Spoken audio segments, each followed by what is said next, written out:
रखे ना, फोटो हम लोग लेंगे अभी।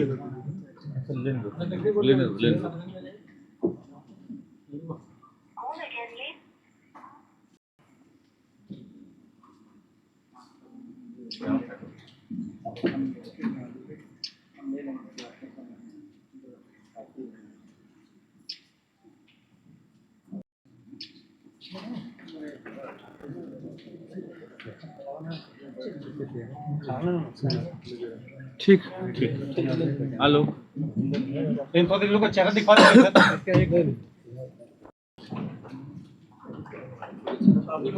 इन तीनों को एक साथ रख दो ना बीच में।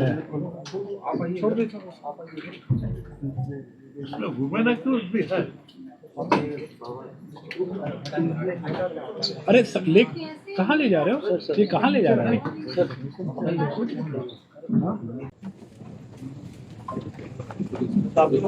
इन तीनों को एक साथ रख दो ना बीच में। छोड़ दो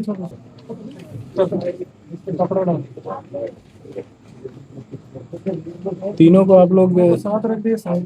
आप उधर हो जाइए, इसको आने दीजिए, बीच में आने दीजिए। 2 मिनट के लिए अभी यहाँ से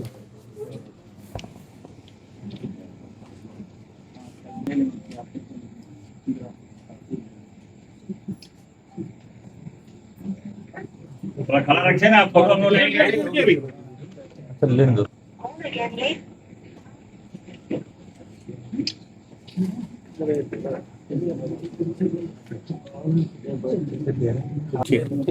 हेलो,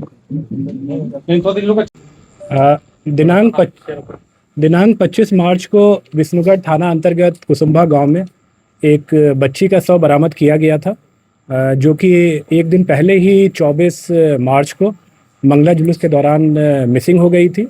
इस संबंध में बच्ची के मां रेशमी देवी के आवेदन के आधार पर विष्णुगढ़ थाने में मर्डर और पॉक्सो के अंतर्गत एफआईआर दर्ज किया गया था।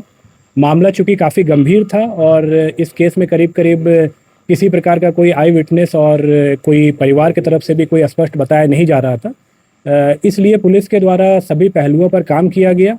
विभिन्न प्रकार के टेक्निकल एविडेंसेस पे काम किया गया, कई प्रकार के फॉरेंसिक एविडेंसेस कलेक्ट किए गए, कई लोगों से पूछताछ किया गया जो कि किसी न किसी रूप में हमें कोई इन्फॉर्मेशन दे सकते थे, सभी से पूछताछ किया गया। अंततः पुलिस के द्वारा इस घटना में सम्मिलित 3 व्यक्तियों को आइडेंटिफाई किया गया और मर्डर कब और कैसे हुआ ये हम लोग अनुसंधान के दौरान पता कर पाए। जो 3 व्यक्ति जिनको कि गिरफ्तार किया गया है उसमें एक मृतका की अपनी मां रेशमी देवी हैं, उसके अलावा गांव की ही एक महिला शांति देवी हैं जो कि उनको भगतनी भी कहा जाता है और उनके द्वारा मुख्य रूप से तंत्र मंत्र इत्यादि का काम किया जाता है। और तीसरा व्यक्ति इसमें जो शामिल था वो था भीमराम। ये तीनों एक ही गांव के रहने वाले थे, भीमराम।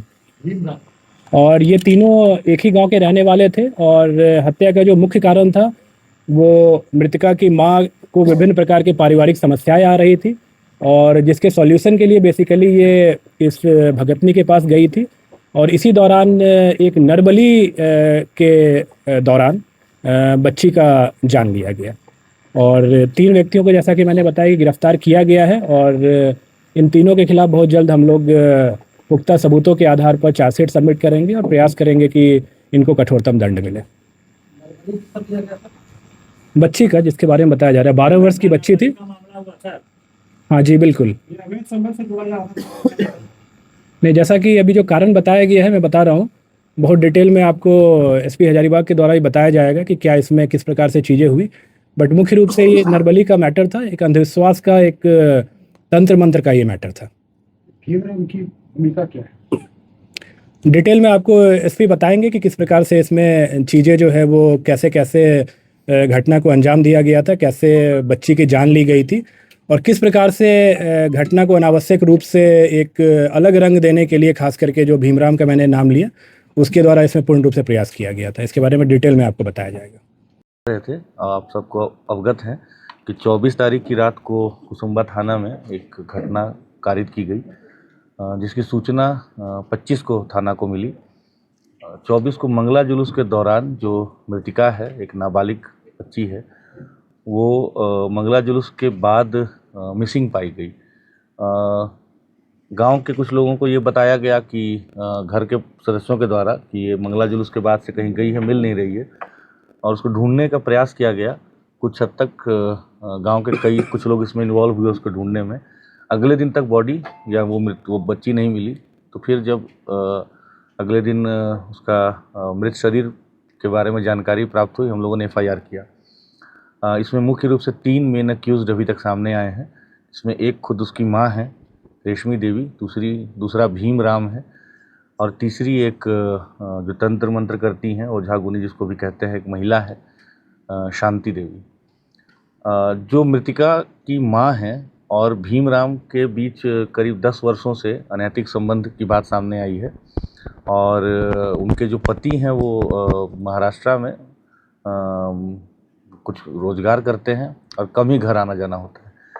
मृतिका के जो बाकी भाई बहन हैं वो भी उनको अपने पिता के नज़र से ही देखते हैं, और एक तरह से उस परिवार के ऊपर भीमराम का कंप्लीट होल्ड जैसा है।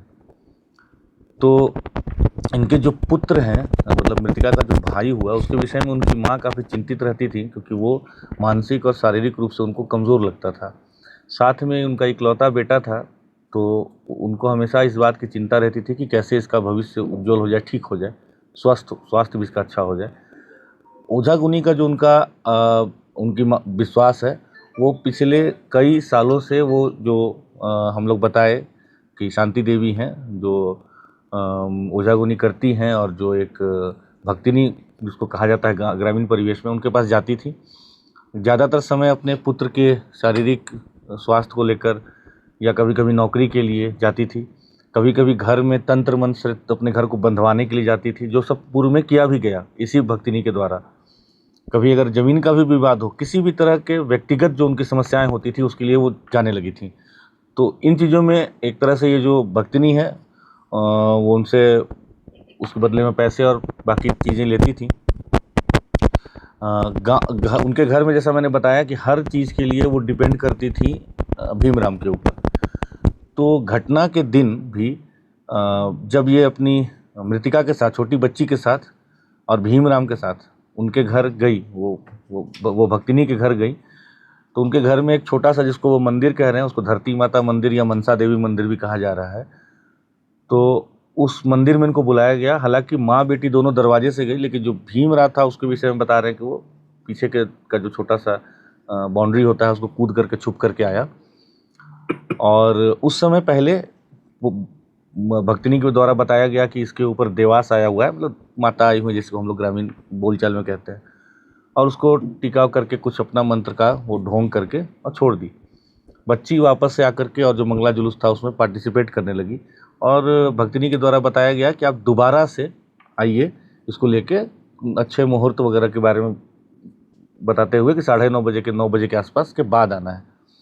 जब दोबारा से गए तो, और साथ में ये भी बताया गया कि जो हम आज करेंगे, इसका इलाज करेंगे, जो बलि हम देंगे, उसमें हमको एक मेल पुरुष का ज़रूरत पड़ेगा।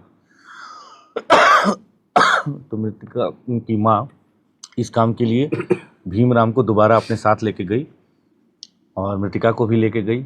उसको, बच्ची को पहले बताया गया कि उसको वहाँ बिठा करके वो मंदिर में, जो छोटा सा है, उसको मंदिर तो कहा जा रहा है जो भी, तो वहाँ पे बिठा करके उसको पूजा वूजा किया गया, टीका उका कुछ किया गया। उसको मुकुंदाना और इलायची वगैरह का प्रसाद खिलाया गया, और बोला गया कि तुम्हारे ऊपर कुछ दोष है, आज हम लोग जो उपचार कर रहे हैं, इससे तुम दोष मुक्त हो जाओगी।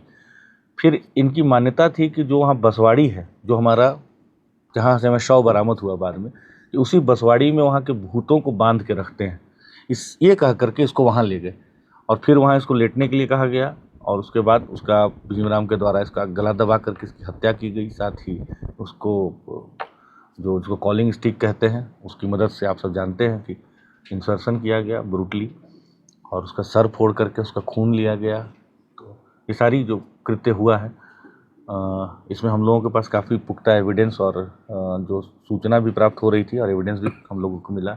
सबको हम लोगों ने अरेस्ट भी किया, और हम लोग इस केस को बहुत गंभीरता से ले रहे हैं। हम लोग पूरी तरह से प्रयास करेंगे कि इसको हम लोग स्पीडी ट्रायल में ले करके जल्द से जल्द मृतिका को हम लोग न्याय दिलाएं, और कठोर से कठोर हम लोग उसको दंड दिलवाने का पूरा प्रयास करेंगे। इस कांड के उद्भेदन के लिए 26 तारीख को ही रिस्पेक्टेड डीजीपी मैम के द्वारा और मेरे द्वारा एसआईटी का गठन किया गया था। उस एसआईटी में शुभम थे जो प्रोफेशनल आईपीएस हैं, साथ में एसडीपीओ विष्णुगढ़ थे, इंस्पेक्टर विष्णुगढ़ थे, 2 प्रोफेशनल डीएसपीस थे, कई और अन्य पदाधिकारी भी थे। साथ में कई और अन्य पदाधिकारियों ने इसमें काफ़ी सक्रिय भूमिका निभाई। इसमें सदर एसडीपीओ अमित आनंद है, साथ में वरीय पदाधिकारियों का भी लगातार हम लोग को निर्देश मिला। तो इन सब के कारण हम लोगों ने इस कांड का उद्भेदन किया है। सभी लोगों की गिरफ्तारी कर ली गई है। जो विधि सम्मत सारे प्रोसेस हैं फॉलो किए गए हैं, आगे भी किए जाएंगे।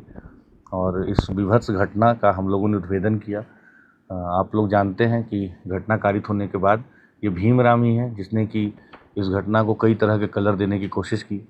बार बार वो पुलिस को गुमराह करने के लिए, इन्वेस्टिगेटिव एजेंसी को गुमराह करने का प्रयास करता रहा। But finally on the basis of very good evidence हम लोगों ने तीनों को आज अरेस्ट किया है। और स्टेटमेंट उनका नहीं देखा है, लेकिन अगर आया होगा हो सकता है। एसपी साहब, तब इसमें कॉम्पेंसेशन नहीं मिलना चाहिए परिवार को? इन विषयों पर मुझे लगता है कि उपायुक्त महोदय आप लोगों को डिटेल से